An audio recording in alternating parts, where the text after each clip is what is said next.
sit comfortably with your spine erect. And first of all, place your attention on the breathing, the respiration.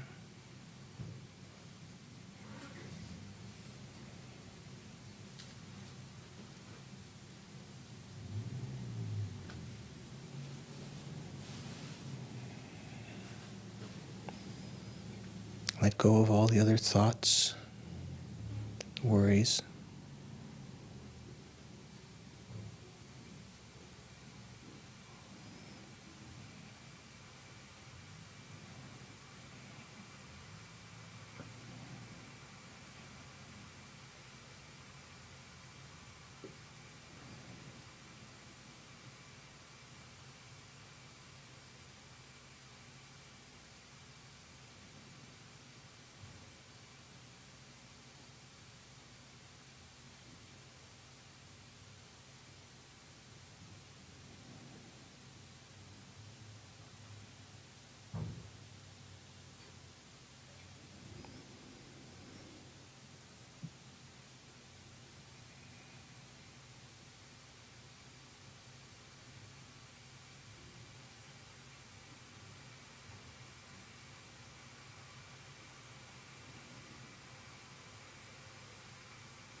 When your mind is partially settled, bring your attention down to your heart chakra, to your subtle spot. The subtlemost mind resides. And just with one part of the mind, try to observe the nature of your mental consciousness, the clear light nature, conventional clear light nature.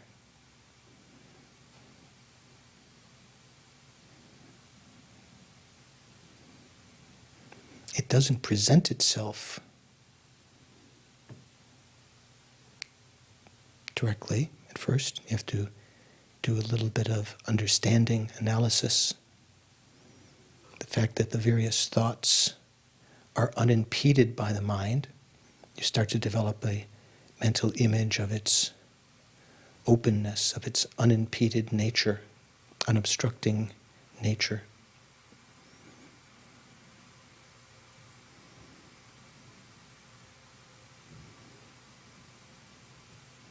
Like a clear sky.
Let go of all the thought patterns, worries, plans.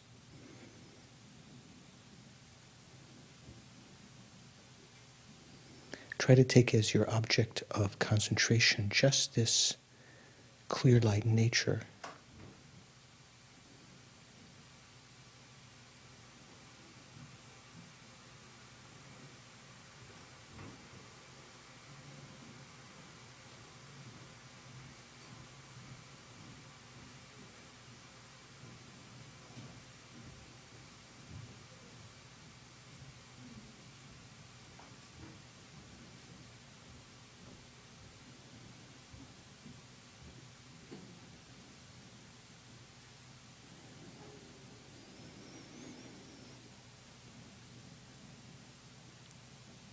And think how fortunate we are to have the chance to meet the Dharma, to study it in some depth right now.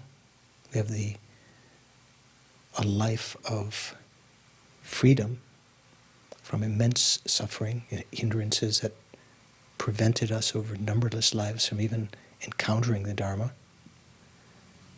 And we have a kind of richness in our life, various factors occurring. We're not suffering, but also we've got some positive qualities of having been born in a time when the Dharma still exists. People are practicing it. There's the opportunity to encounter benefactors of the Dharma that help to start centers, people that work for them and so forth. The Sangha exists.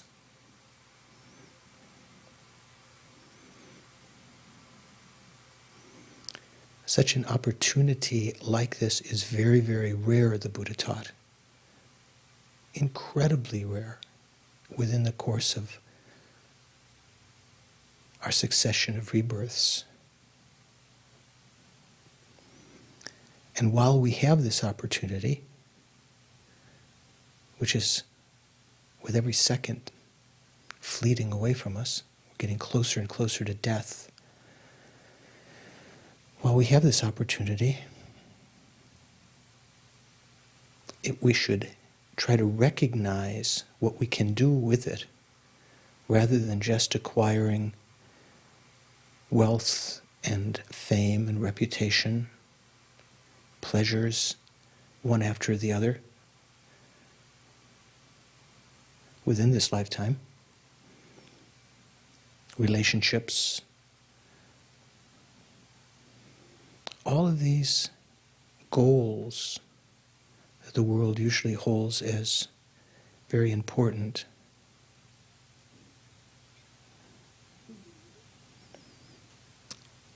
are transitory. They don't leave a lasting impact or satisfaction within our mind.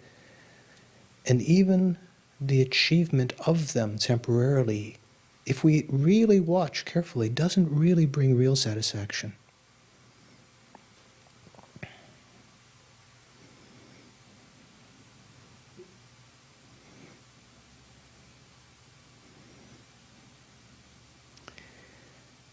Desiring to get out of this endless circle of suffering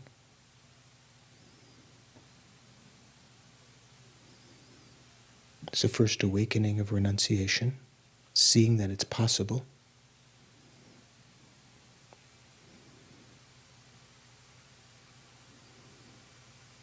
And trying from the very beginning to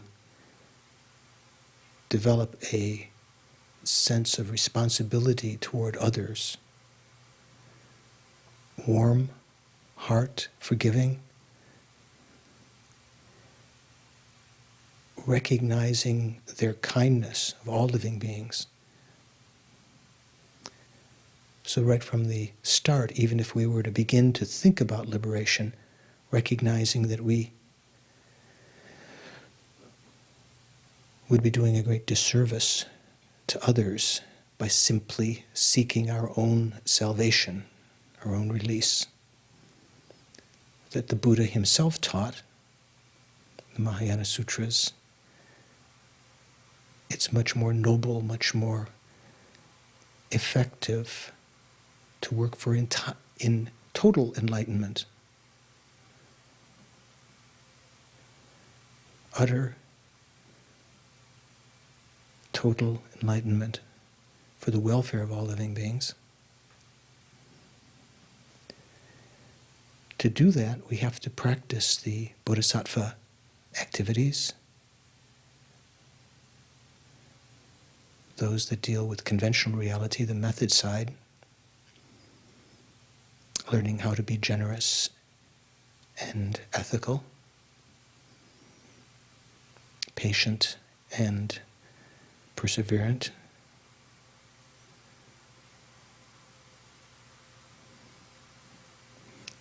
particularly concentrated, calming the mind, but aiming, all of them aiming toward the perfection of wisdom, that along with the practice of the other perfections, the 5 first perfections, practiced in a unified way, can bring about the elimination of all the faults from our mind, total enlightenment.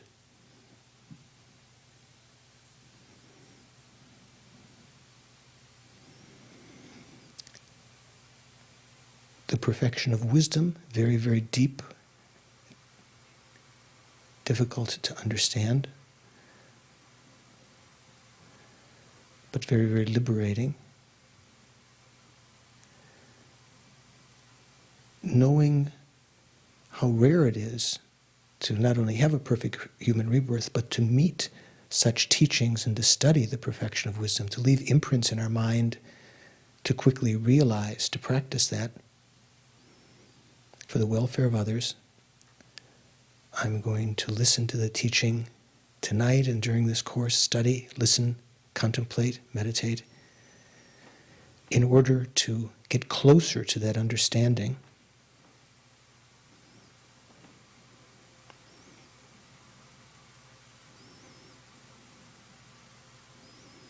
I'm going to listen to the teachings on the perfection of wisdom, the short, brief teaching, the sutra called the Heart of the Perfection of Wisdom, Heart Sutra, in order to achieve enlightenment for the sake of all sentient beings.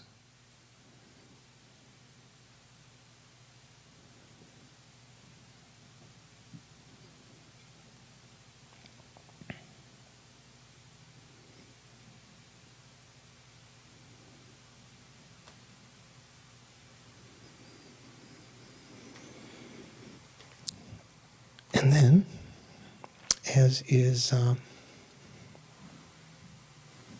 traditional before teaching on the Heart Sutra, we're going to recite the Heart Sutra translation in English, anyway. And someone has translated here, might be my translation, I'm not sure. Which page is it on? Anyone know? 9. Of? Teaching prayers. Page 9, Teaching Prayers. So the many translations.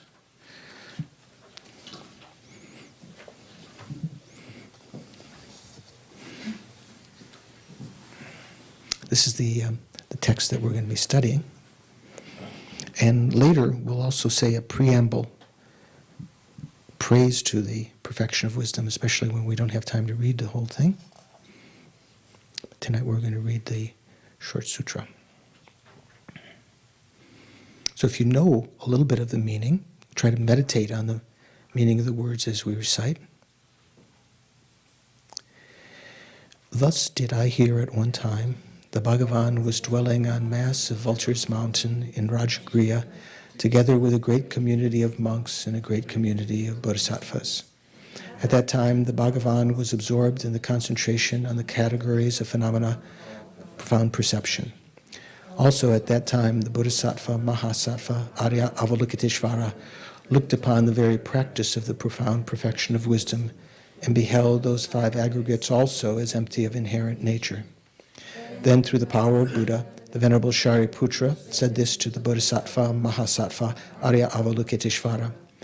How should any son of the lineage train who wishes to practice the activity of the profound perfection of wisdom?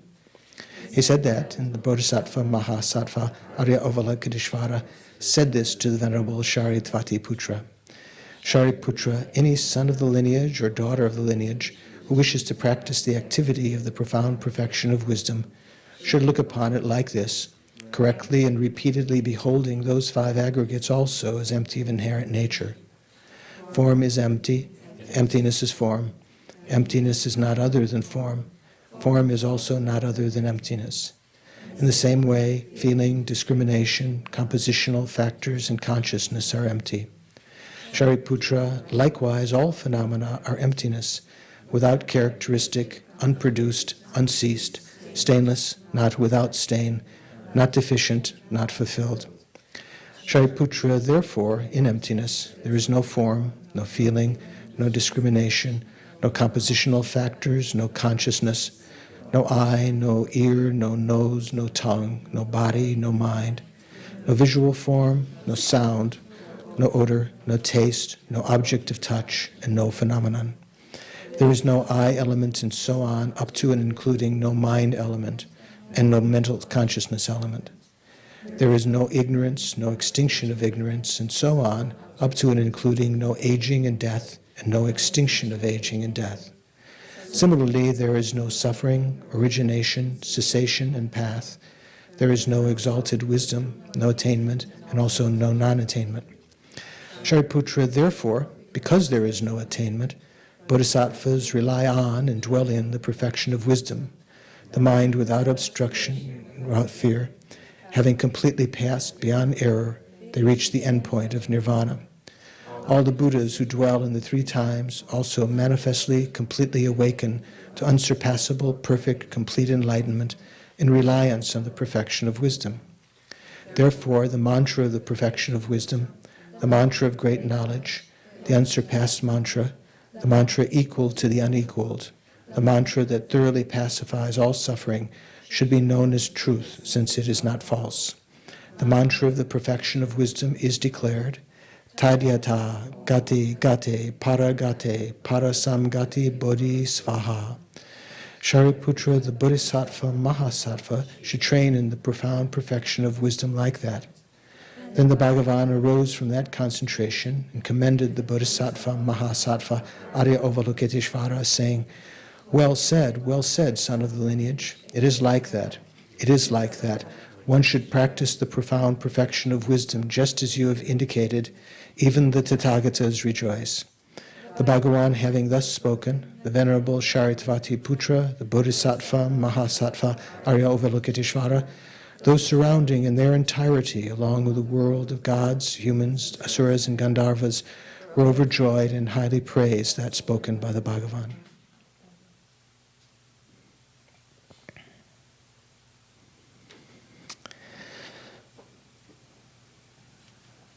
So this is the great Heart Sutra that you may have heard about. You've probably recited in the beginning of many courses, right? One time or another, some courses. Usually, when discourses are given by Tibetan lamas, they often, in large groups, they'll often recite as a group, along with the audience, the Heart Sutra, because just its recitation helps to overcome hindrances, obstacles to the actual listening of the teaching. And especially if you meditate on the meaning, maybe some of us don't know. I certainly don't know the meaning. Maybe some of you know. But if you understand the meaning of the Perfection of Wisdom Sutra, can be meditated on. My teacher said, when I was at Sera Monastery, teaching Lama Osel some years, when the monks would recite the Heart Sutra, they would recite it at a normal pace, but in Tibet, it's said that there were certain recitations of the Heart Sutra that were done. One could go from the monastery out into Lhasa. You know where Sera is? Have you been to Tibet? Anyone? Who's been to Tibet? Go from Sera into Lhasa and go around the temples in one of the circumambulations and come back and the prayer would not be done. I mean, it's like, I don't know, it would be like walking down from here to the end of the road, not just by the bridge, but all the way down to Glenhaven Road or something like that, and then walking around in a big circle and coming back. So in other words, they'd just be reciting the Heart Sutra once. So in other words, the monks would be reciting it very slowly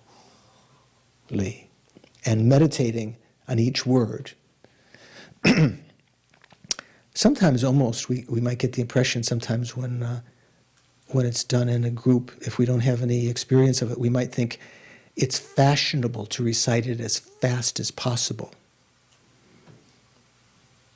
I don't know, sometimes if you know the meaning of something, to meditate on the meaning, to go very slowly, it has great benefit. On the other hand, if you know the meaning, maybe to acquire many recitations, many repetitions can be useful. But if you don't know the meaning, I don't know. Because, of course, maybe again, there's some benefit in reciting, but it's not necessarily something that has to be recited very quickly, sort of like you can't even follow it. You should try to think of the meaning of the words, and that's why one has to study it. Otherwise, you don't have any. You might have your own preconceptions of what things mean, right? What the text means. There are many, many people that have in the West that have written their own commentaries. I've seen some, and some of them are a little bit idiosyncratic, their own ideas of what things mean. We're not going to be studying from someone's own understanding, other than the Buddha's understanding, as was passed down through the great Indian scholars that wrote commentaries on it. And a couple of Tibetan lamas who wrote commentaries earlier, one of which was chosen as the sort of the main commentary to be used in the basic program. There are a couple of different Tibetan commentaries and Indian commentaries that were translated into Tibet in the Tengyur, right? But and some of them, as we'll see as we study this, they have different interpretations. Some of them interpret the Heart Sutra from the Chittamatra point of view. Some of them don't necessarily take a definite, obvious doctrinal position, but they interpret from the point of view of some other aspect. Some of them are from the point of view of Tantra. So the particular commentary that we're going to use is one that was translated by Don Lopez in this book. It's not that he, it's just one that he, many of the commentaries that he translated, and it's on chapter 10 of the Heart Sutra Explained. It's called Commentary on the Heart Sutra, Jewel Light Illuminating the Meaning, by Dendar Laramba, a Tibetan Lama. That's not the only text. We're not going to use only that text. We're going to go through the Perfection of Wisdom itself, the Heart Sutra, and use this as the main basis. So if you were examined on it, this is sort of the position you're supposed to take. Right? Like when we studied Lorig. Remember when we studied some of the other courses, even though we know that at Losaling or some other college, they said this or that, the position of the Sarah J was different. So this is the commentary that's being used. So this is good. There's also another book by Don Lopez. I think when he did a translation of the Heart Sutra, which you can read in the front. It's a little bit different than the translation that we're using. And he did a general commentary in the beginning of this text, going through the various things, the title and the prologue and the setting and so forth. And then he translated a couple of commentaries here, Tibetan commentaries, I think. But in another text he wrote, he translated, Elaborations on Emptiness, he translated several of the Indian commentaries, not from Sanskrit, but as they were translated into Tibetan, because he's proficient in Tibetan. Kind of a modern scholar. I think he's up at Michigan, University of Michigan. I don't know if he'll ever see these. He probably wouldn't lower himself to watch some course like this. A little bit irreverent. I don't know if he's really a Buddhist. When he's had meetings with the Dalai Lama, he's made comments like, oh, the Buddha didn't really teach this or that. And it's a little bit kind of like a modern scholar. I actually find some of his commentary in here to be a little bit like, So if you were to read some of this, you don't necessarily have to take everything that he says as, the gospel. It's kind of like a scholar's take. But his translations are pretty good. So there are some commentaries in here from different Indian scholars, sort of like from the Tantric point of view, the Svatantrika point of view, the Chittamatra point of view, different things, and of course the Prasangika point of view. Also, Atisha's commentary maybe, and one other, maybe some others are the ones that, of the Indian commentaries that are most relevant because they're very, very, they came at the culmination of a lot of study and understanding of it for many, many centuries. Another text that was, I think everyone received a copy of, was from this text that Wisdom Publications did some years ago. I think it's out of print now. Echoes of Voidness, 3 different teachings by Geshe Rapton, who was one of my gurus. And Geshe Rapton has a commentary on the Heart Sutra, and I think that's a little booklet that you all have, right? So that's also quite good. That may be, to a good extent, following Tendala Rampa's commentary. In this text, if you ever get a chance to get the whole text, there's also a translation of the 6th chapter of the Majjhimika Vatara by Chandrakirti on emptiness. And then how to meditate on the Mahamudra, like the clear light nature of the mind. 3 different parts. So that's why he calls it Echoes of Voidness, perhaps. Translated by Stephen Batchelor. So that's okay. Also, some of you have Geshe's, Sonam Rinpoche's commentary, right? Where is it? What's it called? The Heart Sutra. It's just called the Heart Sutra. The Heart Sutra. And translated probably by Ruth Sonam. Geshe Sonam Rinpoche is the teacher at the Library of Tibetan Works and Archives, very nice Tibetan Geshe. And so Ruth Sonam is quite a good translator, so that may help also. Give it a little, when things are unclear. I don't know, there's a lot of other translations you might run across. Take a look at them, but I don't want to mention any names. But there's some modern scholars, sort of authors, who haven't really studied Buddhism in a traditional way, but they're almost writing kind of poetic translations of the Heart Sutra and some other things. Here we're going to go by what the tradition says the meaning is, rather than our own creation. Beautiful. I think it should mean this, and New Age or something like that. Okay. So the Heart Sutra when was the Heart Sutra written? Do you know, Carrie?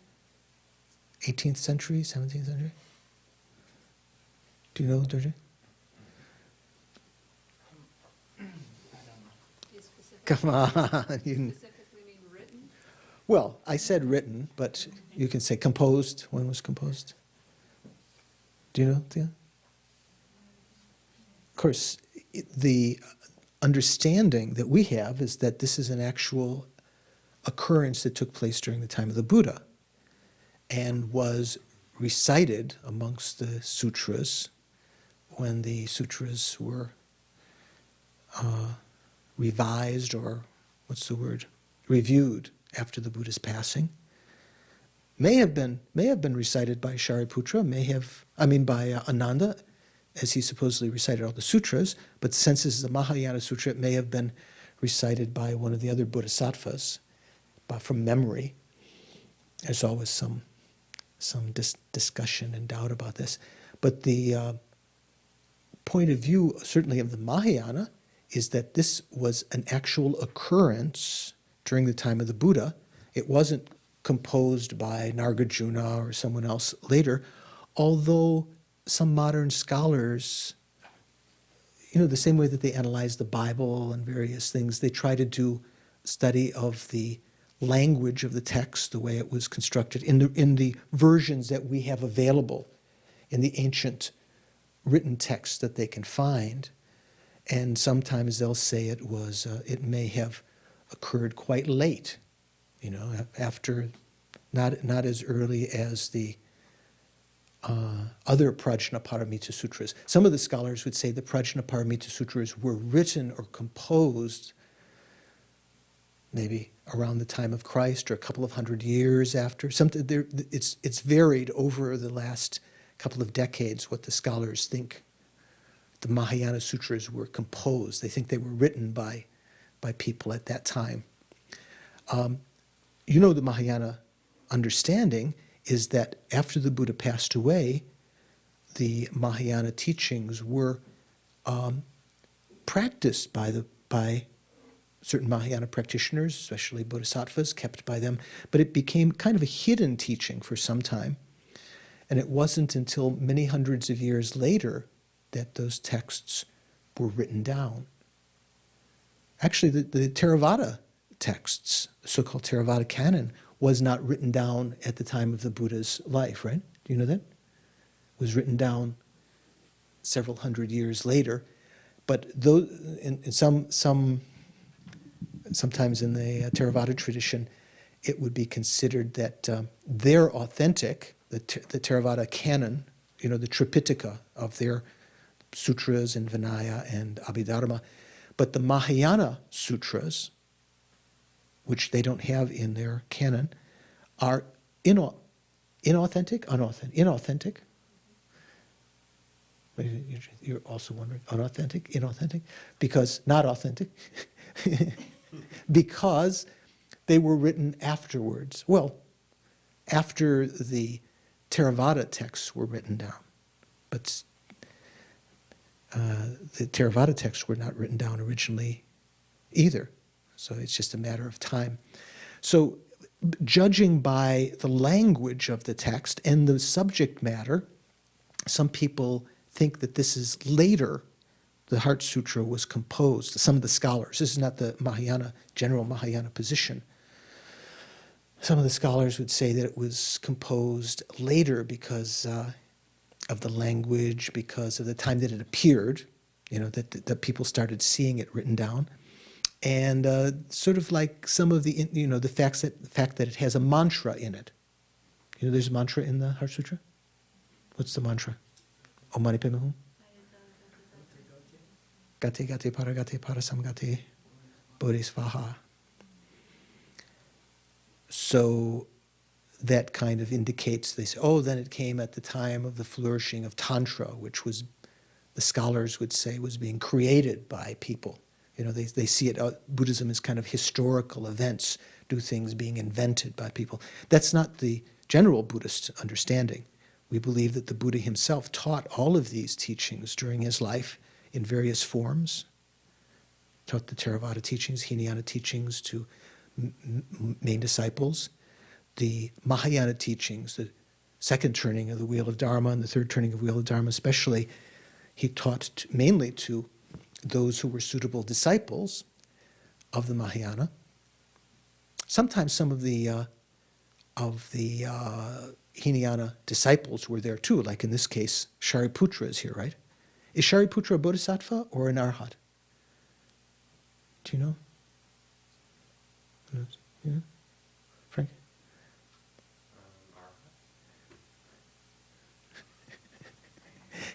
That's you should. Is what? A hero. A hero. He is a hero. He's a Shravaka. Does that mean he can't be a Bodhisattva?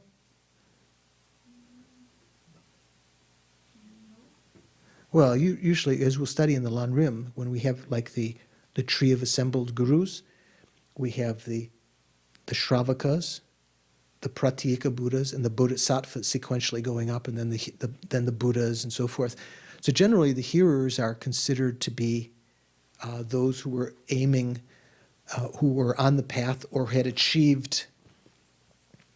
You could say hearer, someone of hearer lineage. They don't necessarily have to be an arhat, but they're on that path. They've set their mind with a motivation of renunciation to achieve nirvana.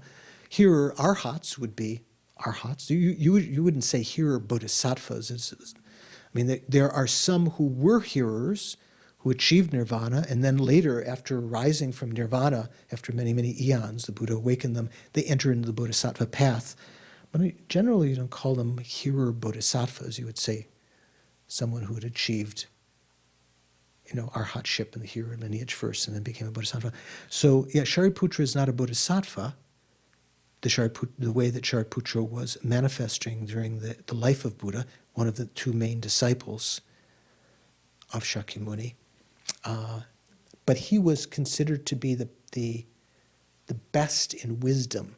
When the Buddha praised his various disciples, Kashyapya was the best in ascetic practice or something, and Madhgaulyana was the best in psychic powers or something like that, and of the Theravada disciples. And Shariputra was the foremost in wisdom. So people had questions, the Buddha would say, come see Shariputra. It's just like now maybe the gurus, like the Dalai Lama, if you had a question about some particular subject, the Dalai Lama might say, go visit, Kirti Senchab Rinpoche or Trident Rinpoche if you want to study that or this or that. They're kind of the experts foremost. Is it kind of like how Rinpoche said to go visit Venerable George for questions? Nothing like that at all. I don't know. What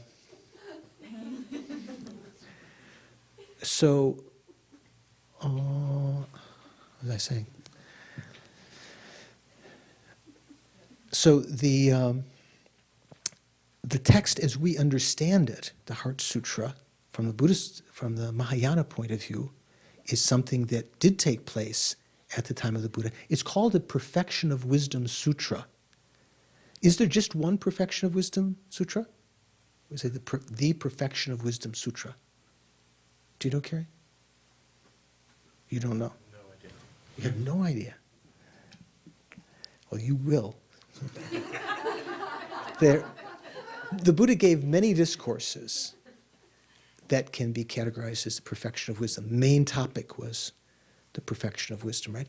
The most famous discourse, in a sense, most famous in a certain extent, is one that had three different versions. We talked about this before. It was called the Small Mother, the Middling Mother, and the Great Mother, Perfection of Wisdom Sutra. One of them is called the small is the 8,000 verse Perfection of Wisdom Sutra. It's like one big volume in Tibetan. We say puti, one big volume. You know how the Tibetan texts are? Then there's the 25,000 verse Perfection of Wisdom Sutra. I'm not sure how many volumes. I think it's about 3 or 4 volumes.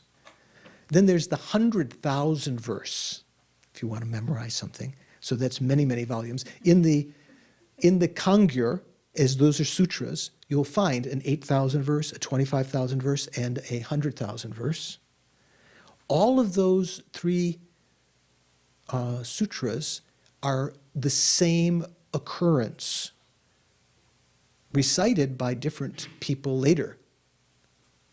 They're not like different discourses. The Buddha gave one that was short, one that was middling, one that was long, right? You've heard this before, right? We talked about this. So sometimes they're called the three mothers. It sounds like a rock and roll band, doesn't it?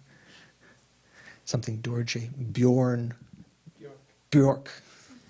Bjork would have a part of, or Buckethead or something. Brian's. Oh, but Brian's is the Buckethead fan. Okay, so if you look under, if you see, there's a very good compendium of Perfection of Wisdom Sutras that Edward Conze. Have you heard of Edward Conze? I'm not sure if he was an American citizen, lived in England, or if he was English and came over. A Sanskrit scholar who sort of like did the foremost translations of the Perfection of Wisdom Sutras from Sanskrit. He knew Tibetan pretty well also, but he's not someone who studied with Tibetan lamas. He's kind of just a scholar. One of the great ones, and one of his texts has a compendium of a lot of the other Perfection of Wisdom Sutras of various names. Heart Sutra is one of them. There's one, different ones requested by this, another one in so many verses, 800 verses or something. Those were different occasions. Okay, so there are many different Perfection of Wisdom Sutras. This is not the shortest. Do you know what the shortest Perfection of Wisdom Sutra is? Tenzin, do you know by any chance? The shortest Perfection of Wisdom Sutra is the Perfection of Wisdom in one syllable. I mean, the sutra is more than one syllable. It says the Buddha says to Shariputra something, and the one syllable "ah" encompasses the Perfection of Wisdom. Why is that? Do you know? Do you remember? Do you know, Vimal? Do you know any Hindi or Sanskrit? No. We talked in a little bit on some occasions. We talked a little bit about Sanskrit. The letter "ah" as a prefix, kind of like, maybe what would it be in English? Like anti means not, or as, not. So if you say anatma, atma means what? Soul or self, right? You know that word. That in Hinduism, we try to. One of the concepts was that we misperceive the Atma, but there is a great Atma that we try to merge with, right? The Buddha was quite radical in teaching anatma, which means what? No self. Okay, self, that there is no self. It's an-atma, not just a-atma, because atma itself begins with a. So when the word itself begins with a, the negating particle becomes an-atma. That means no self. So a is a negative particle because shunyata, emptiness, which is the object that is perceived, the ultimate nature of phenomena that is perceived by the wisdom realizing highest truth, the perfection of wisdom. That object, that truth, highest object truth, is itself a negative phenomena. It's a non-affirming negative. Do you remember what that means, Dorje? It means you negate something and you don't sort of say, well, he's not this, but he's this. You don't say that. You just say, he's not that. Phenomena are empty of true existence. You're not sort of placing anything else as a substitute for that.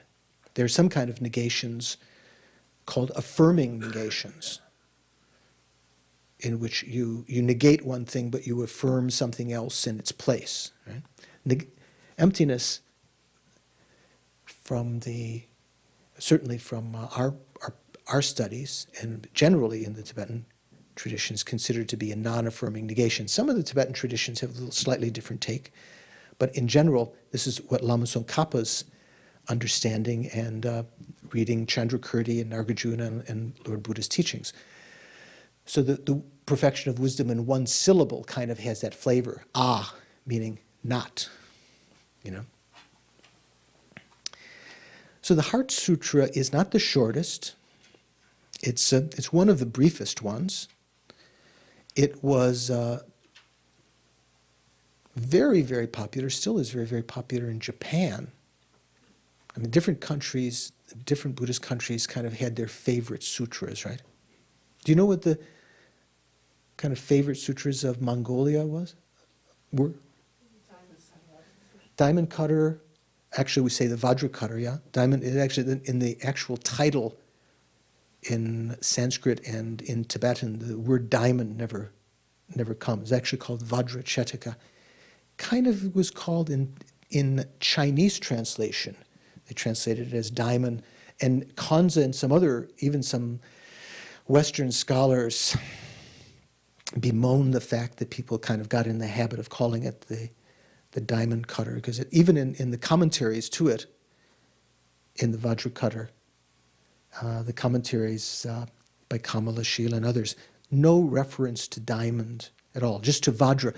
Sometimes people think Vajra means diamond, but Vajra is you know what Vajra is, right? What a Vajra is? Vajra was, in the Hindu legends, was an implement that was created by one of the gods, Indra, in order to fend off some of the others.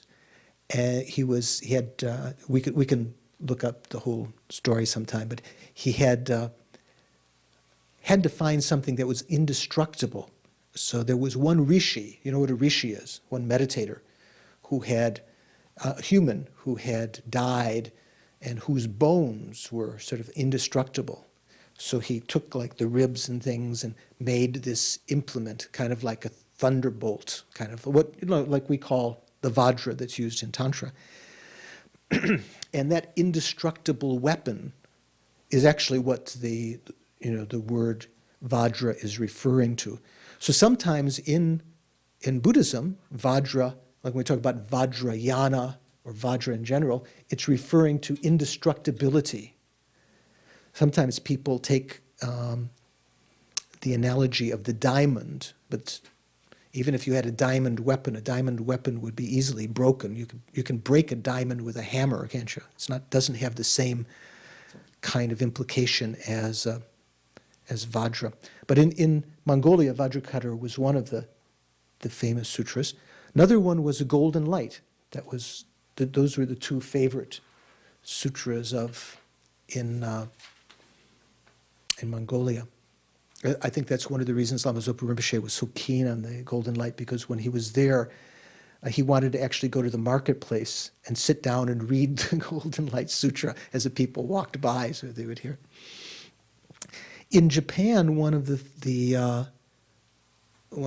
very favorite sutras, besides some others, is the Heart Sutra, and the people even have, businessmen even have the Heart Sutra on their neckties, written on their neckties, and in other countries, in China and other places, you can get them written in very small letters, like some of the Bibles and things that are written very small. You get them as amulets and so forth. Oftentimes, the Heart Sutra that is recited and studied is a slightly shorter version than what we recite, because here, this is like a regular sutra. There is a prologue, telling the setting and where the Buddha was and who he was with and what's happening. And at a certain point, when the discussion between Shariputra and Avalokiteshvara, the Bodhisattva Avalokiteshvara, reaches a certain point, it's that from that point is where a lot of the Japanese versions and some of the Sanskrit versions only take that part. So sort of like the middle of it, most of it. But here, the version that was the longer version in Sanskrit, and as we have in Tibetan, is the one that we recited that tells a little bit of the prologue and everything. Okay.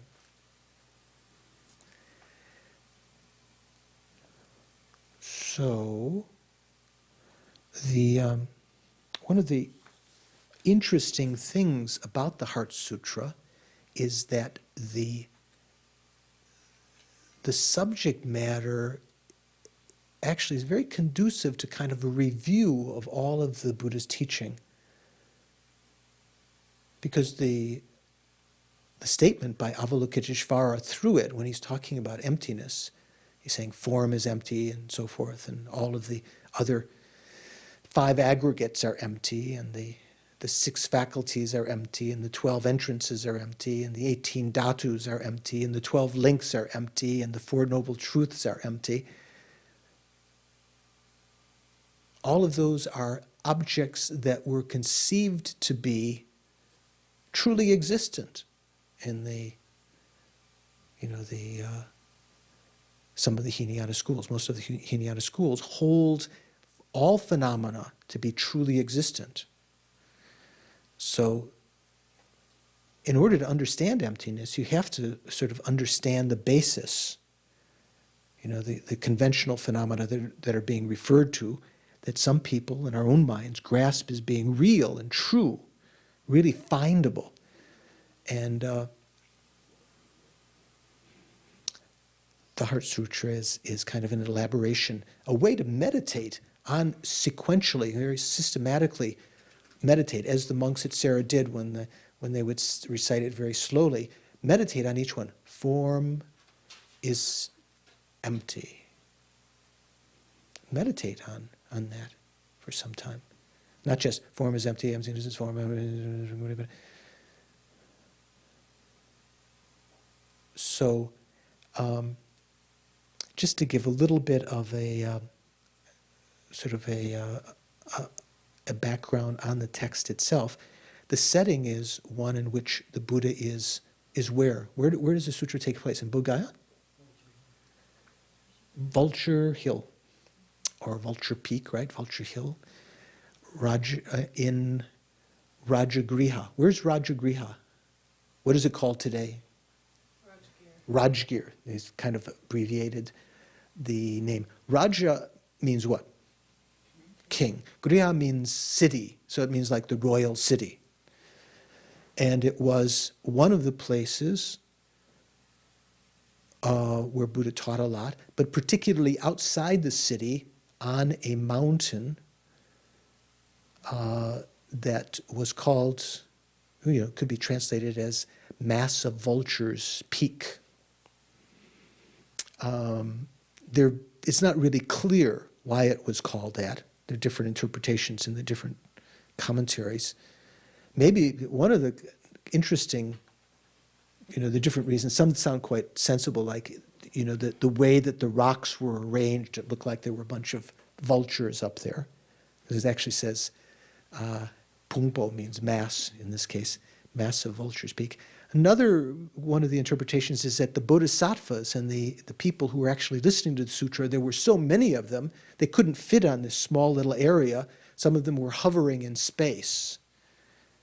So it became called that. But it was called that before the time the Buddha taught, perhaps. Not really clear. So maybe there were some historical reasons why it was called that also.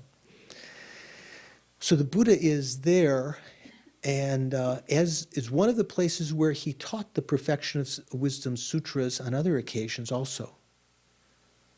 And he is there in meditation.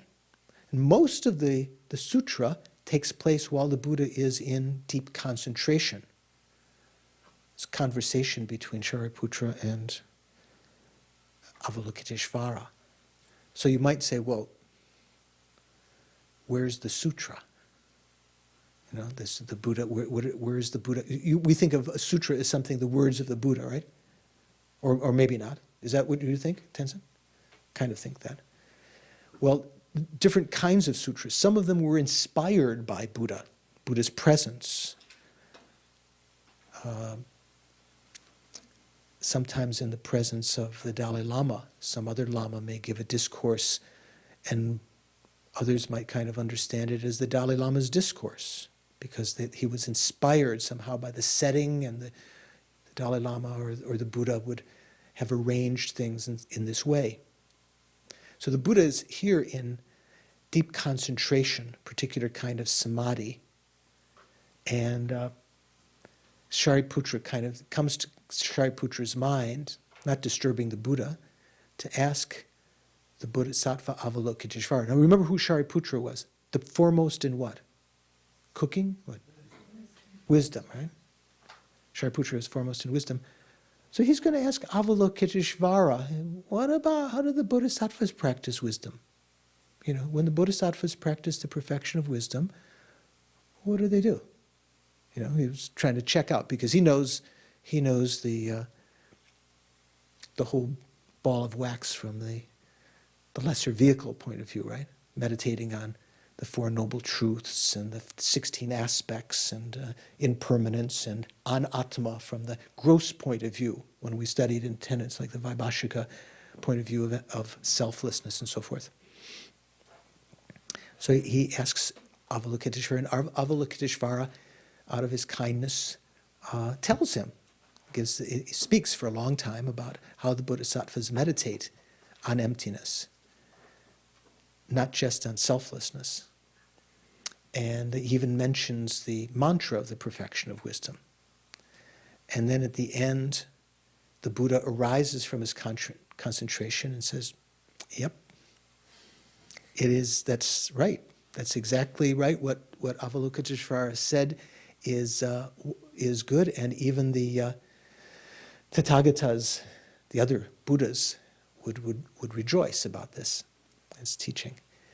And then everyone, all of the crowd around, including the gods and nagas and Gandharvas, and smell eaters and so forth, everyone was sort of blissed out from the words of the Buddha. I mean, they may have just thought Avalokiteshvara and Shariputra were having an interesting conversation, but now when the Buddha okayed it, it took on another aspect.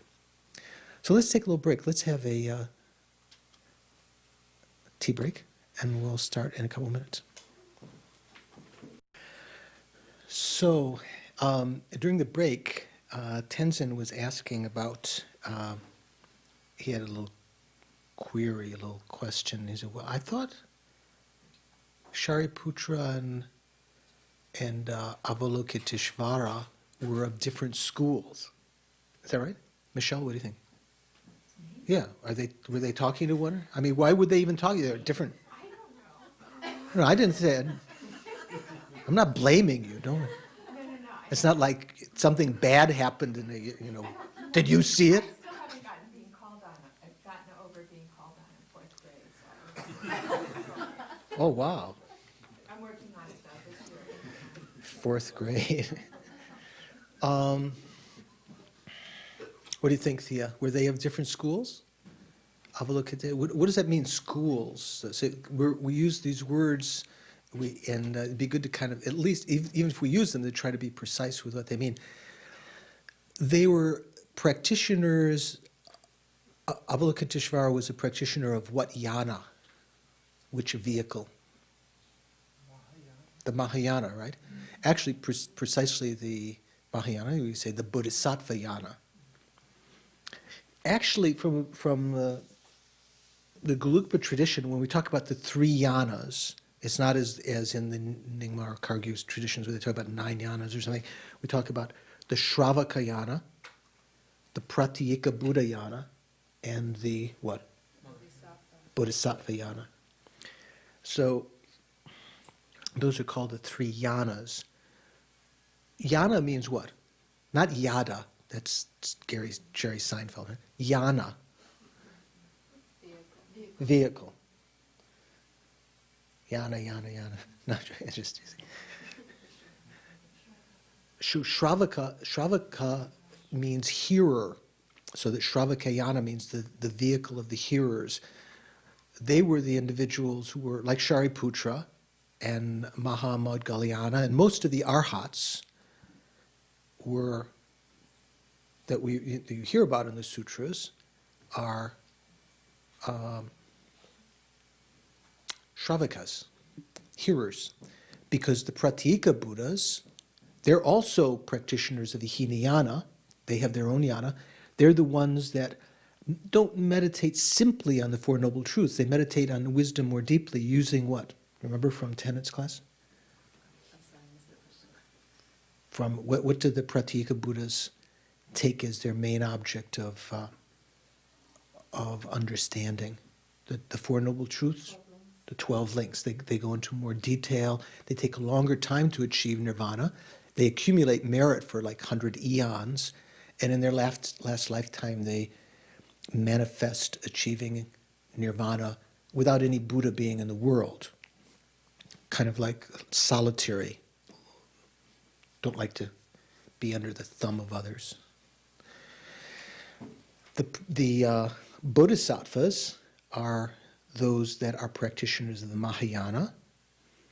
Buddha also used the word Mahayana. But when we talk about Tantra, also we can say Mahayana has two kinds, the Bodhisattvayana and the Tantrayana. Both of them are Mahayana vehicles, right? The Tantrayana is kind of like the esoteric or secret presentation of the Buddhist teachings.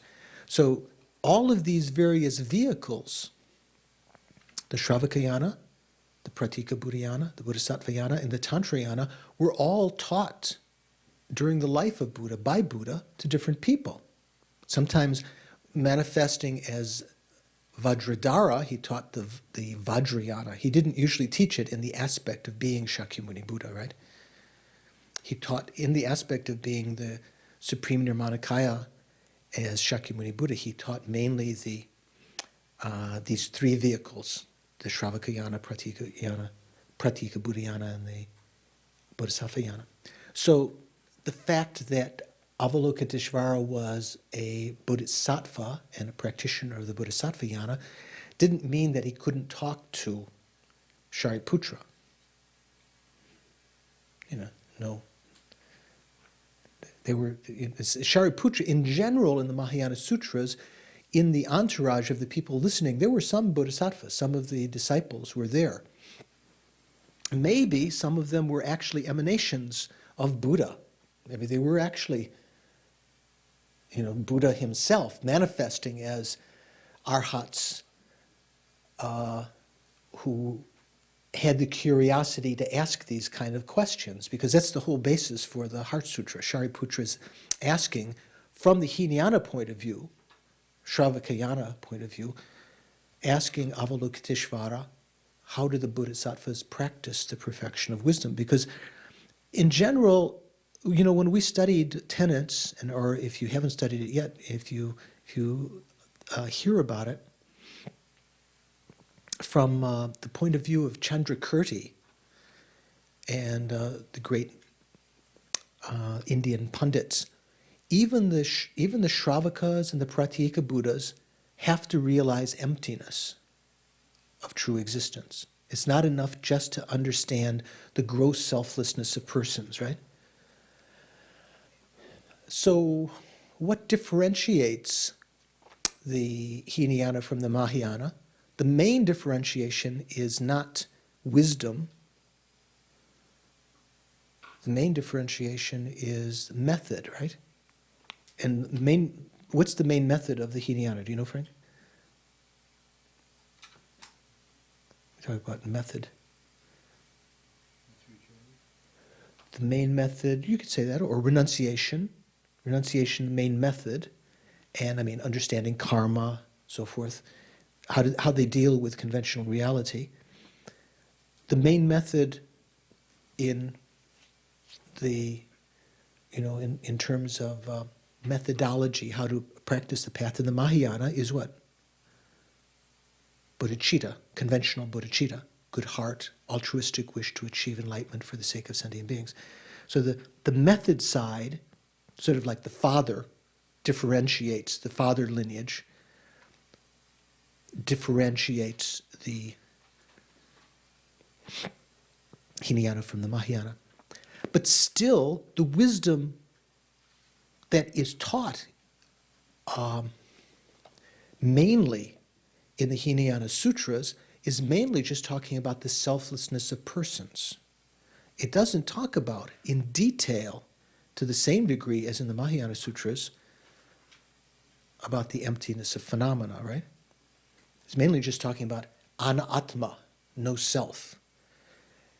In fact, the word shunyata, and when I did some research in the Theravada canon, there are some sutras where the word shunyata comes, but the meaning the Buddha used in that case was a little bit different than what we mean by shunyata. They don't usually use the word emptiness. They're talking about selflessness. So there's a lot of debate about this, something you can spend many years and lifetimes studying about. What's the meaning that the Hinayana Arhats actually realize emptiness? Seems like they have to really realize the object of negation, the self, not just a self which is self-supporting, substantially existent, but the appearance of a self which is truly existent. And they have to be able to refute that with some kind of convincing, logical reasoning. Then, whether they apply it to other things, they don't necessarily apply it in detail to other things, but they do have to realize that degree of subtlety.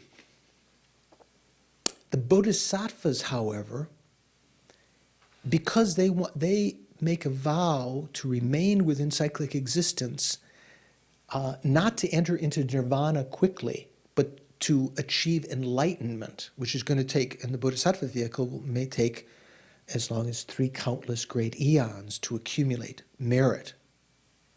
Right? So they have to have a greater understanding of emptiness, not just applied to the person, but to other phenomena, to coming and going, to processes, to time, to the directions, everything, all objects of thought that might be conceptualized as being truly existent, to overcome the obstacles that might occur to helping sentient beings over a long period of time. They have to train in emptiness through many, many different kind of logical reasonings. So there is a difference in the presentation of emptiness.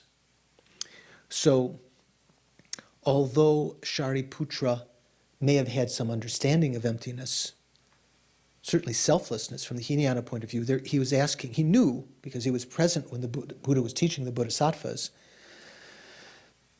he knew that the Bodhisattvas practiced in a different way. So that's kind of the situation. In general, when the Buddha taught the Hinayana Sutras, at least in the Theravada canon, in the Hinayana Sutras, does it say that there were Bodhisattvas present? Because in our sutra, it says there was a great assembly of monks and a great assembly of Bodhisattvas. A great Sangha. The word, in this case, assembly, is actually Sangha, Mahasangha. So there were both regular monks, hearers, and solitary realizers, and Bodhisattvas present during the Mahayana Sutra. What about in the Hinayana Sutras? Are there, do you know, Venerable? Do you hear Bodhisattvas being present? I can't think of an example. I believe in the Hinayana, in the Theravada canon, it doesn't mention that any bodhisattvas are present. In general, the bodhisattvas, their conception, their understanding is bodhisattvas are very, very rare. We talk about the bodhisattva. And that's why you don't find in the Theravada canon, the Hinayana, you don't find explanation of how to practice the bodhisattva path. In fact, when the Buddha explained, when the great Mahayana saints explained that the Buddha's teachings on the Mahayana were authentic, that they were actually the teachings of Buddha, when the Theravada would say, no, the Buddha didn't teach that, that's just made up, the Mahayana Sutras. The Buddha didn't teach that. The Mahayana would, one of the ways they would counter that is that the Mahayana had to be Buddha's teachings. Otherwise, there's no way for bodhisattvas to know how to practice the bodhisattva path. Because the Hinayana teachings, the Pali Canon, the Theravada Canon, doesn't explain in detail how to practice the bodhisattva teachings. So indeed, Shariputra is, they're in essence of different vehicles, but still talking to one another. unlike our Republicans and Democrats. So the names, Shariputra in Tibetan, the Tibetans have a very cute way of saying Shariputra. Do you know how they say Shariputra? Sharipu. Isn't that cute? Shari, like that. And Avalokiteshvara, what is it in Tibetan, do you know? Chenrezi. Avalokiteshvara. So the end of that, Ishvara, Teshvara, actually it's Ishvara, and because of the way that the grammar comes, when it looks like Eshvara. Avalokiteshvara. Ishvara means what? Actually, there's one god called Ishvara, right? Kind of one of the names of Shiva and Indra and so forth. But Ishvara in general means endowed with power. In Tibetan we say Wangchuk. Okay, rich in power. So Avalokita, sometimes we just say Avalokita, which means Chenrezik, one who looks down with mercy. When we say Chenrezi Wangchuk, then the long name is Avalokiteshvara. So I'm just saying this because Tenzin had not heard the Sanskrit name before, so there's so many syllables. Avalokiteshvara. Long one, right? The one I always mention was one of the 8 great bodhisattvas with the longest name. Maybe it's not even longer. Is it? What is it? The one I'm thinking of? Yeah, Sarva Nivarana Vishkambini. Okay, it's 10 syllables longer. So you could just imagine the schoolyard. Whereas some of the others were like, Akashagarbha, it's not so bad, Even Avalokiteshvara is not as bad as Sarva Nivarana Vishkambini. What did his mother call him? Sarva or Nivarana? Anyway, I'm just joking. Okay. They refer to Shaharvatiputra and Shariputra. Shaharvatiputra, right. So more in formal name of Shariputra? there, Shari, and when we get into the commentary, we can check again, but Shari is the name of Shariputra's mother. So Shariputra means the son of Shari. Okay, Putra means son.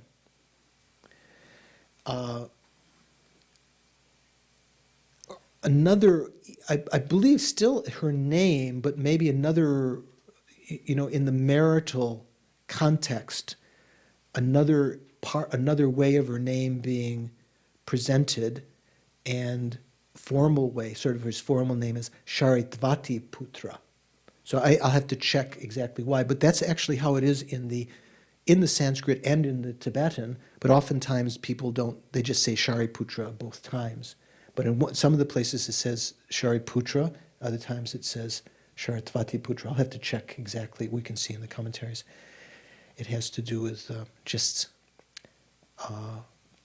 the way that names were used. Robert and Bob. Maybe like that. I'm not sure. Okay, so let's just look a little bit at the beginning of the sutra, and then we'll also we'll go to the commentary sometime. Where did we go here? Teaching prayers, page 9. Okay. So in the Tibetan, we have the title. Here it says, it just has the Sanskrit in this translation on the right side. On the left side, it has a Tibetan, but it doesn't have it in English phonetics. It says, Arya Bhagavati Prajna Paramita Hridaya Sutra. Do you see that? The page 9.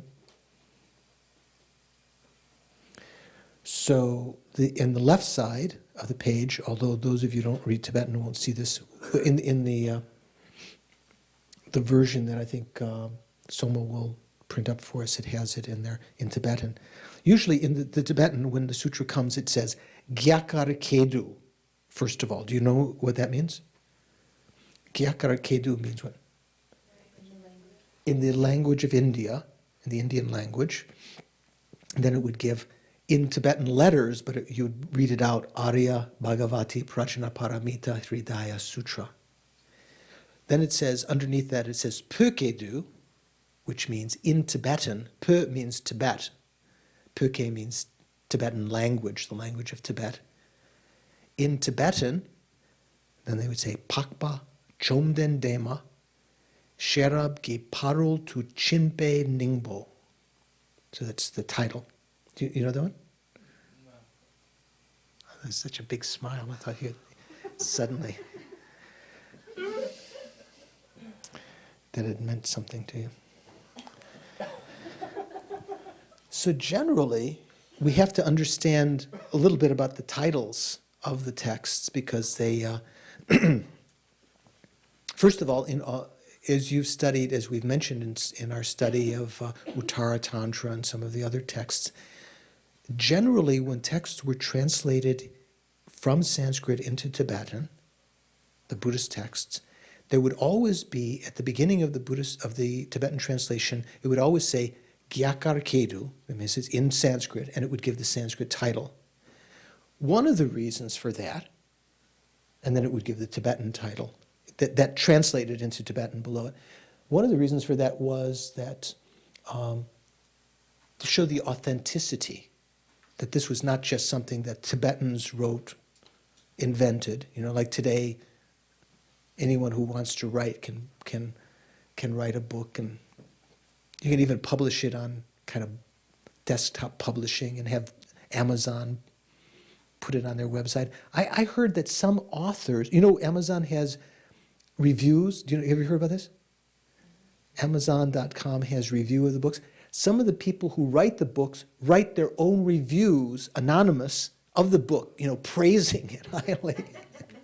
They found out about some of it.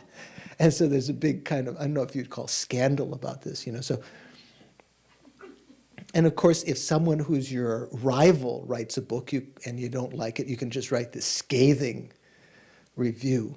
But anyway, one of the reasons for showing the Sanskrit title is to show that it's authentic, or a venerable source, or of authentic lineage. Remember in our Lan Rim outlines when we were talking in class a little bit earlier.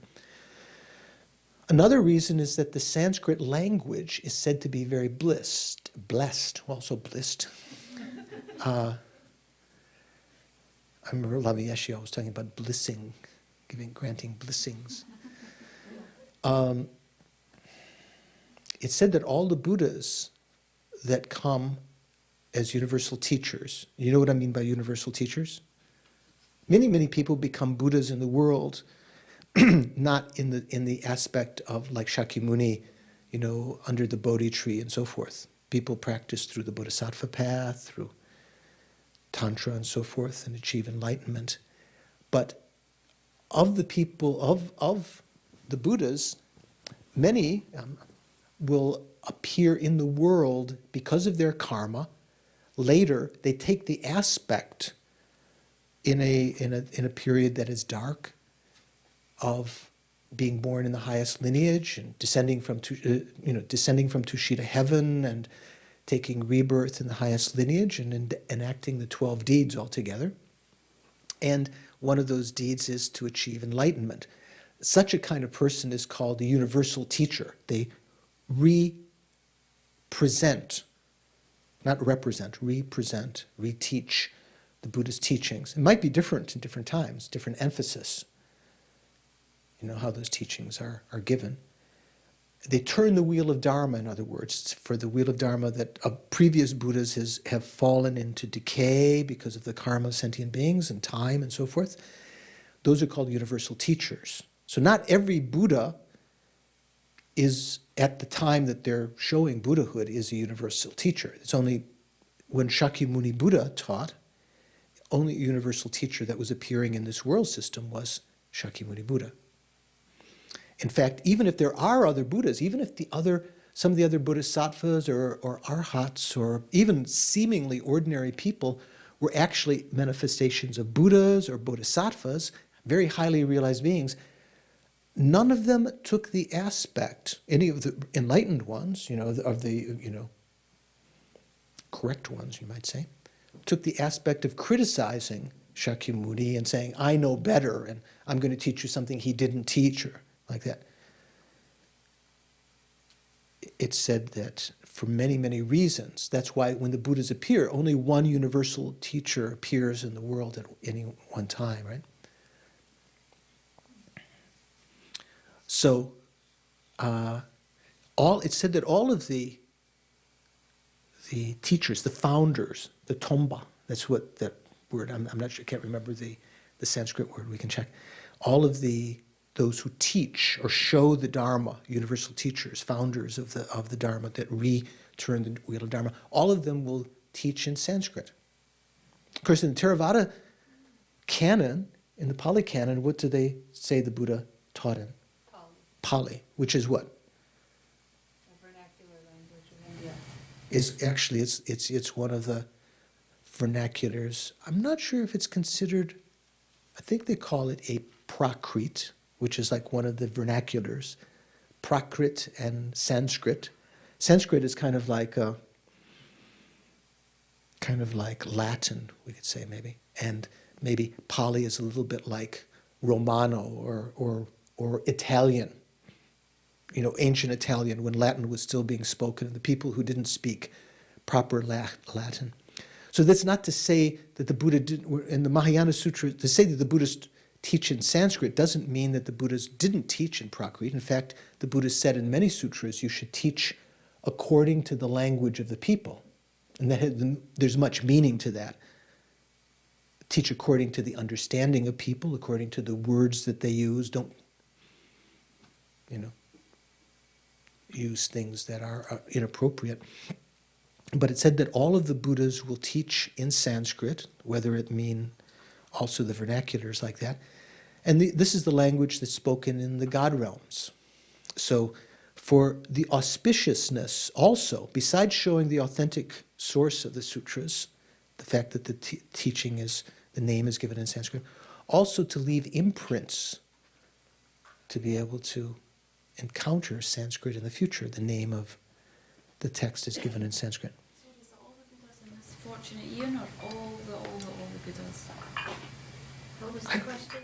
She said, is it just the Buddhas in this fortunate eon who will speak Sanskrit? That's what you're saying, right? Yes. Or all the Buddhas? I made a wee exaggeration there. You didn't say so many alls. With my limited mind, I can't say all the Buddhas will say, but that's what I understand, that all the universal teachers will teach in Sanskrit. So there's some special blessing of that language. And third reason, another reason, a third reason, I'm not going to say the third reason, another reason is to remind the reader of the kindness of the translators. The translators, not that the translators did it so that they can kind of, you better remember me, how kind I was to translate this, but also to recognize that because all of the texts in Tibetan, the Kangyur and Tengyur, the Tripitaka, you might say, the Kangyur, and the commentaries to that by the Indian pundits, they were all translated from Sanskrit with great effort, and there had to be a lot of work done and scholarly preparation and so forth. So that's another reason for the titles. The kings and so forth said that the titles had to be given in Sanskrit also first, show that it's authentic, to leave imprints in the mind, to remember the kindness of the translators and so forth. So what does this name mean? Arya, do you know what Arya means? Pardon? Noble. In the Buddhist In the Buddhist context, is there another meaning? I mean, we also translate it as noble, but who are Arya beings? Do you know, Don? Those that have had a direct perception of emptiness. Right. Those who are actual Sangha, path of seeing, realized emptiness directly, are noble beings, higher beings. We talk about, what did Hitler talk about? The Aryan race, right? Supposedly, according to some scholars, the northern people that came into India as with this new language, that the origin of which came into our Western world, also as the Indo-European languages, they called themselves superior beings, as opposed to the Dravidian, the darker people. So there's some kind of derogatory, condescending use of the word of warring people in the past, calling themselves superior, perhaps like a little bit like Hitler did. But they're also, from a Buddhist perspective, there's a very positive meaning. Superior beings, the Buddha said, were superior because they realized emptiness directly. Or from the Hinayana point of view, they realized the Four Noble Truths directly. But here, when you give titles of the sutras, the word Arya often comes in the title, and there it doesn't necessarily mean Arya being. It means, as Vimal had said, kind of the noble or the exalted sutra. It says the Arya Bhagavati Prajna Paramita Hridaya Sutra. So we know the word Arya and we know the word sutra, right? Sutra, what does sutra mean? Do you know? Don't you? Anyone know? Was it? It's like the beads on a rosary being threaded together. Can mean that. It kind of can mean a discourse. So one set of words that threaded together, continued together. Not necessarily, sort of like succession or discourse. So in general, sutra means discourse. So you could say it's the discourse on the so-and-so. Here, when we talk about the Bhagavati, do you know the word Bhagavan? Do we talk about Bhagavan sometime? Where did we talk about Bhagavan? Or maybe it was in our Tibetan class, but have you heard? Bhagavan? Bhagavati? Bhagavan is the Sanskrit word. Oh, you've heard of Bhagavan, or what do they say in the West? Bhagwan. You've heard of Bhagwan Rajneesh? Same word, right? Who is the Bhagwan? What did it mean? You heard of Rajneesh? They called him the Bhagwan, right? So sometimes Bhagwan is just translated as Lord or, yeah, something like that. Bhagavan is actually how it is in Sanskrit, 3 syllables, not Bhagwan or Bhagawan, but Bhagavan, is one of the epithets of the Buddha, and we say Chomdende in Tibetan. That's the Tibetan version. So it has different kinds of meaning. Sometimes you could just say someone who's the Lord in a very simple way, but usually in Sanskrit, in Indian usage of the word, it kind of had the implication of someone endowed with certain auspicious qualities, 8 greatnesses or something like that. We'll talk more about this. And so in the name Chom Den De, remember what Den means from our class today? Endowed, right? So Chom Den De, Chom means someone who has destroyed the foes, destroyer. Den means endowed. De means transcendent, gone beyond. So sometimes Lama Zopa Rinpoche translated it as the endowed transcendent destroyer, Bhagawan. people who are used to just thinking Bhagawan means Lord, they think that Tibetan maybe is a bit exaggerated to make it so long. But there is an etymology for those different meanings. Usual meaning of Bhagawan, one of the ones is that endowed with certain qualities. We'll see that when we talk about the commentary. But you'll see that. It's one of the very, very common epithets of the Buddha. In the sutras, when it's talking about going from one person to another, it says, the Bhagawan said, this referring to the Buddha. You didn't refer to the other disciples or anyone else as the Bhagawan. Probably in the time of Rajneesh, you didn't refer to anyone else as the Bhagawan, right? So the translation, blessed one, is mainly focusing on that idea of endowed. Well, when the blessed one is kind of like just a one-word translation, if you would just say what it means, kind of like Lord or blessed one. That's kind of like a very rough meaning. If you just look in the dictionary, that's probably in the Sanskrit dictionary, that's one of the possible meanings. But the etymology that the Buddha gave in the sutras, when he explained what Bhagavan meant, he gave other kinds of explanations you can find in the sutras and in the commentaries. So the Mahayana often has a different etymology of these terms than the Sanskrit etymology. And some Sanskritists would say it's kind of creative etymology. That's not what the Sanskrit actually said, kind of like they're just trying to make up something to fit the Buddhist understanding. So you have to try to understand it in some way. Maybe the Buddha, with omniscient mind, did know the original, prehistoric other realms what the word meant, and it does mean that in some cases. But that's how we understand Bhagawan. It's a name of the Buddha. It's an epithet. You know what epithet means? What does epithet mean? Lisa, you know epithet. Can you look on do you have a dictionary on your computer? What are you taking? Are you transcribing? Or you're just writing notes, or are you doing your email, or what are you doing?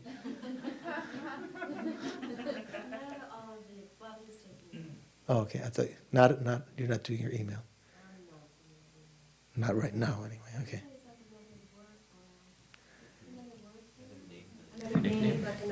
Yeah, an epithet is usually an honorific name, isn't it? Can epithet? Can you say the bum? Can that be an epithet? Maybe. Maybe epithets can be negative too, but it means it's something that's illustrative about someone, either generally something positive, maybe in some cases it can also mean something negative. Yeah? Could be. Okay, so the title, Arya Bhagavati. So Bhagavati is the feminine of Bhagavan. In the Tibetan it says Chomden Dema. Remember in class you were saying is Lobma feminine because it ends in M, ma. But here that Lobma generally means disciple. It doesn't mean feminine. Here Chomden Dema is the feminine of Chomden De. So it means the feminine has a feminine principle. Why is that? Because the perfection of wisdom is considered to be feminine. The mother. Why is that?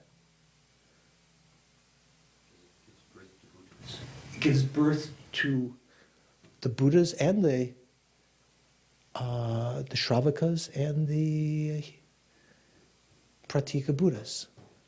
It's like the understanding when we talk about why wisdom is called the mother and method is called the father. Kind of like in the sense of the Indian lineages. If you were born to a royal father, you were of royal lineage. Even if your mother was of some other lineage, warrior lineage or untouchable lineage or whatever, if your father was a certain lineage, that's the lineage that you would have. So the perfection of wisdom is kind of like the mother, because it is common to all the lineages, the lineage of the Pratyeka Buddhas, the Shravakas, and the Bodhisattvas. What differentiate those lineages is the father, the motivation, the method side. Okay, so the perfection of wisdom is called the mother. It's not as though, well, I don't want to rain on your parade, but it's not. I'm not. Some feminists would take it as kind of like an affirmation of the superiority. I've seen this in some courses, like superiority of the woman. The Buddha was saying the women are superior. It's the wisdom. We all are composed of female and male energy. We have a method side and a sort of male energy. Some women have very strong male energy, sort of male method, sort of sometimes aggressive, sometimes very skillful in the world as executives. Men sometimes have very deep insight and sort of open, they're, what do they say, nurturing my feminine side. Isn't that what they say, something like that? So here it's called the Bhagavati. So Bhagavati is referring to the perfection of wisdom. So it says, the Bhagavati Prajna Paramita. This kind of going together. Prajna means what? Do you remember from our study of mind and mental factors? Wisdom. What's the Tibetan word for that, prajna? Sherab. So this is here, prajna is talking about a special kind of wisdom that realizes emptiness. When we talk about the prajna paramita. Paramita means what? Can mean perfection, or what? Can mean the practice gone beyond. So, gone to the other shore. Parul to chinpa. Chinpa means gone. Parul means other side. So it means gone beyond the ordinary. Transcendent.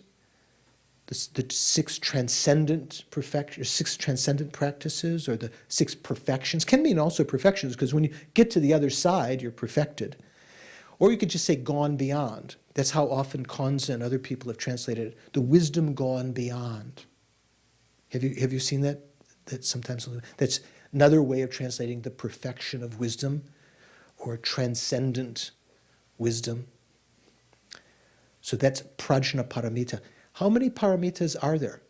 Do you know that the bodhisattvas are supposed to practice? 6. Sometimes we talk about 6. Sometimes we talk about 10. When we talk about 6, we mentioned before generosity, morality, ethics, patience. That's good. Effort, perseverance. Yeah, you need concentration, stabilization, and wisdom. So the first 5 are kind of method. The 6th one is wisdom. The perfection of wisdom is called the prajna paramita. We say, what do we call dana paramita? Like when you do the 6-session yoga of Kala Chakra, there's a mantra of each of these. Dana paramita, what is it? Shila paramita, so forth. Each one has a different name. Shila paramita is what? It's a lady down in Australia. Shila in Sanskrit means morality, right? It means sultram. And paramita means perfection. So the perfection of ethics or perfection of morality. So here, the prajna paramita. Hridaya means heart or essence. Sometimes it's translated as the essence of the perfection of wisdom, because hridaya can mean essence, can also mean heart. So literally, when we say Arya Bhagavati Prajna Paramita Sutra, the title that's translated in this text right here, and hopefully in the other text it has all the words there.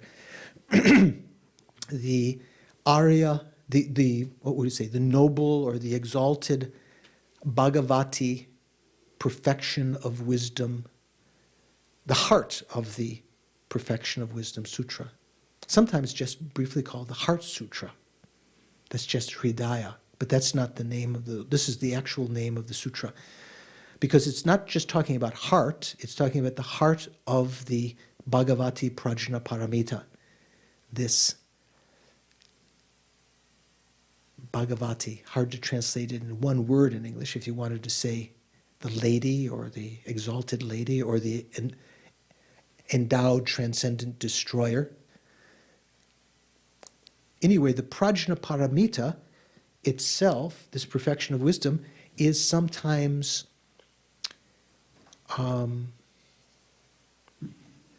what's the right word? The anthropomorphic representation of it is a female deity, like in the cover of this text. Do you have on the cover of yours? Yeah. This is the peaceful Prajna Paramita. There are different versions in Tantra also of Prajna Paramita. Do you know what the wrathful Prajna Paramita looks like? I don't know. Do you know what it's called? This deity is just called Prajna Paramita. It's a female deity, female energy. The lion-faced Dakini is one of the wrathful aspects of the perfection of wisdom. So sometimes when we recite the perfection of wisdom sutra to eliminate obstacles, afterwards there's some verses to consciously and ritually imagine the hindrances being eliminated, in which case you recite the perfection of wisdom sutra, the mantra of the perfection of wisdom. Tayata gati gati paragati parasamgati bodhisvaha, many times or one time. And also you recite the mantra of the wrathful perfection of wisdom, the lion-faced Dakini.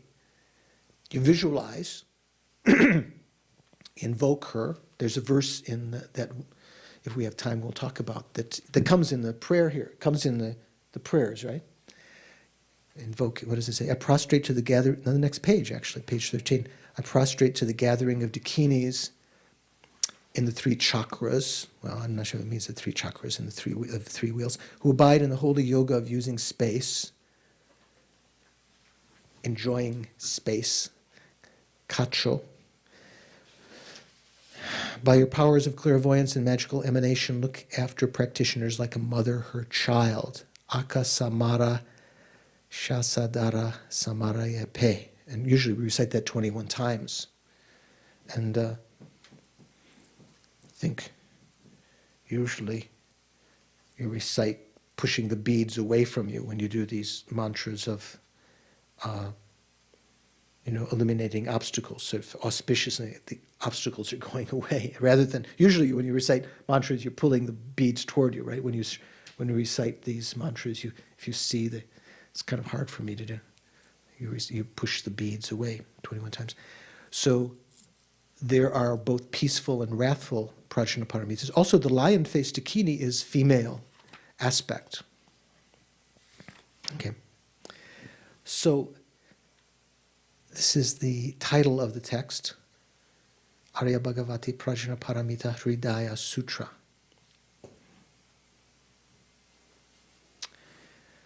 So let's just begin a little bit, just for auspiciousness. The very first beginning of the sutra, first lines, in this actual, from the Sanskrit, not the Japanese version, which doesn't start like this, but it begins as all the sutras did. Thus did I hear at one time. Tibetan says, Dike Dagi Tupa Duchikna. Sometimes people translate it as, once upon a time, I heard. But if you, all of the commentaries, the Sanskrit and the Tibetan lamas, even Geshe Zopa, I remember, mentioned the translation that people were using in Deer Park a couple of years ago wasn't quite right, because it means, thus did I hear on one occasion. That's kind of the implication. It doesn't mean, kind of the implication, one of the implications is that the person heard the Buddha teaching it.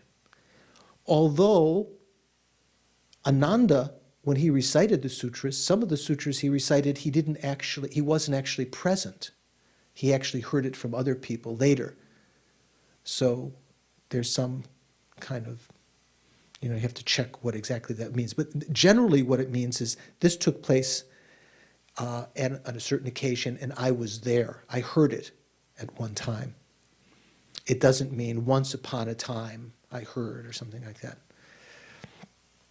Maybe it could mean the same thing. I don't know, once upon a time. I don't know. So,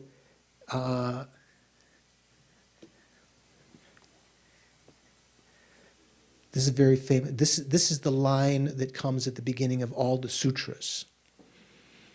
What is it? What is it in Sanskrit? Do you know? What? Ata. Oh no, that's not this one. This is. What is it? I can't remember in Sanskrit. Evam. You know evam? You know what evam means? Do you know, Venerable? Evam means thus. Okay, I'll have to find what it comes in the actual dimension. Does it say here? Just for auspiciousness, the first line.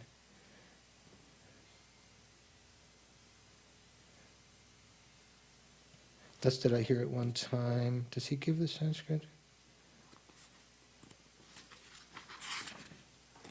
I can't. I'll find for you. I don't see it right immediately. So, one of the meanings of that phrase in the Pali Canon is that this is being recited by Ananda, who was Ananda anyway? Who's attendant? The Buddha's attendant. The Buddha's attendant his whole life? No. Was Ananda from another part of the country, or what was he? He was his cousin. It was close relation with Buddha, maybe cousin.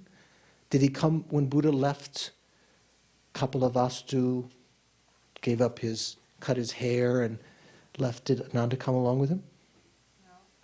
So he wasn't his attendant then. He had another attendant, who brought back the horse and everything. And later, when the Buddha achieved enlightenment, Ananda and some of the other relatives of Buddha wanted to, you were there, weren't you, Mo, when we talked about the 12 deeds? So they wanted to join, kind of like, oh boy, he's made it. We're the same lineage. We're also of the Shakya lineage, so we'll be big shots.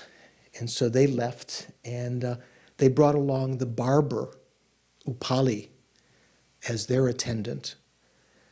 And they told him to bring back all their jeweled ornaments back to the castle once they changed into more ordinary clothes and their jewels and everything. And Upali wanted to come along too, and he's very clever. He said, but if I do that, they'll think I murdered you, and they'll kill me without checking. And they all said, well, okay, you can come along. So when Ananda, also, who else came on that trip? I think also Devadatta, who was another relative of the Buddha's, who became one of the great protagonists of Buddha, came also in that group.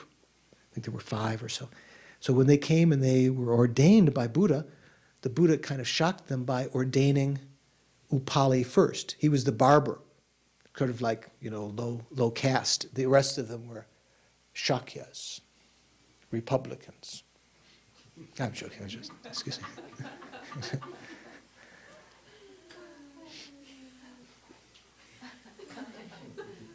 And so he actually, Upali, after the Buddha passed away, what was Upali the foremost in? Do you know?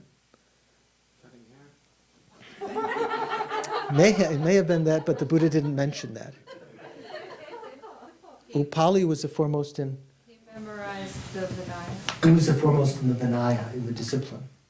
So when the Vinaya was recited, Upali recited the Vinaya. And Ananda recited the sutras. And I think maybe Kashyapya, supposedly, there's some unclarity about this, recited the Abhidharma. But anyway, this is another story. Anyway, of the Hinayana Sutras. So it's unclear whether Ananda, although Ananda may have been here, whether Ananda actually recited this sutra, Mahayana Sutra. But Ananda didn't become the Buddha's attendant immediately. It was the Buddha was already quite advanced in age when he needed another attendant, a special attendant, and Ananda took that duty on. And he wanted to be present at all of the teachings that Buddha gave and have unhindered access. Anytime he had a question, one of the requirements was that he had to be able to come and ask his questions to the Buddha at any time. So that was one of the relatives of Buddha.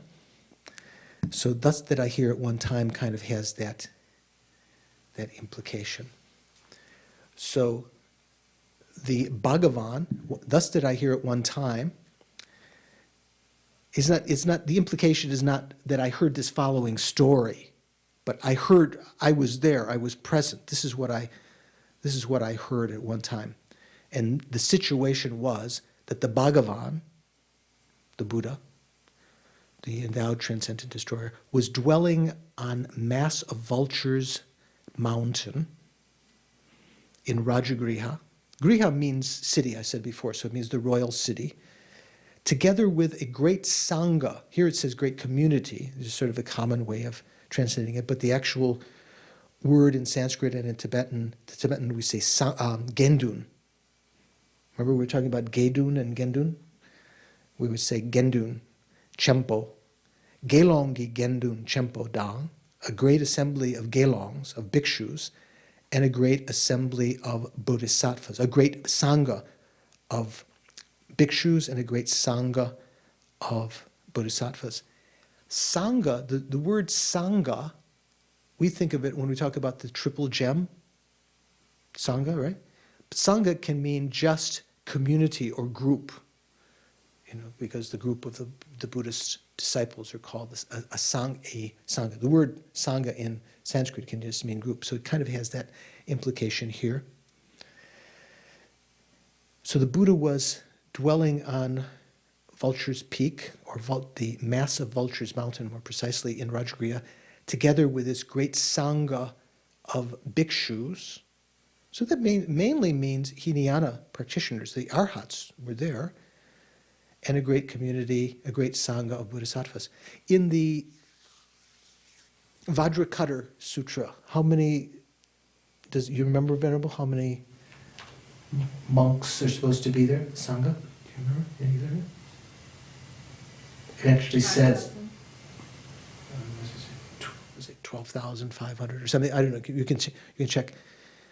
Actually mentions a certain number of monks, which comprised, there's different ways of figuring that out.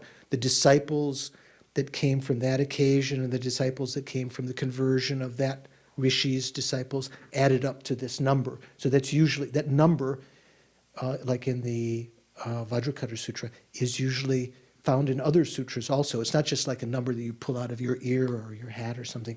It's a number that had some kind of reasoning behind it. From the original full, the whole group was there, all the original, the big guys, the old guys.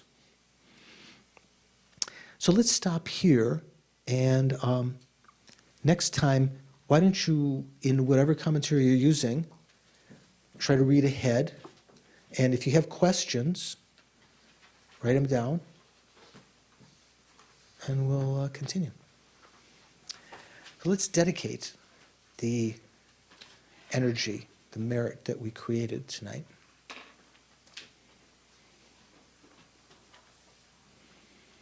Incredibly fortunate to be able to think about the perfection of wisdom. As my teacher Geshe Zopa says, to sort of chew these tough bones.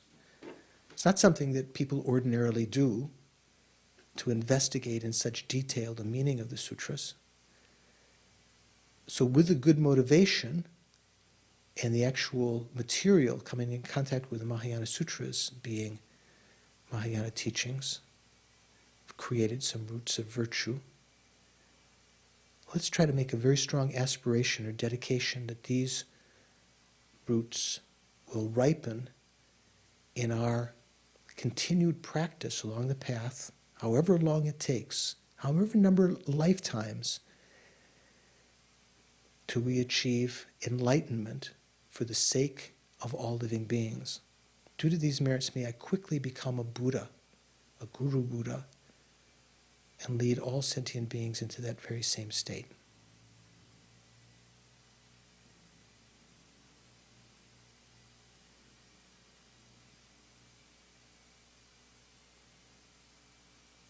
Sort of like reserving this energy, dedicating it toward that goal.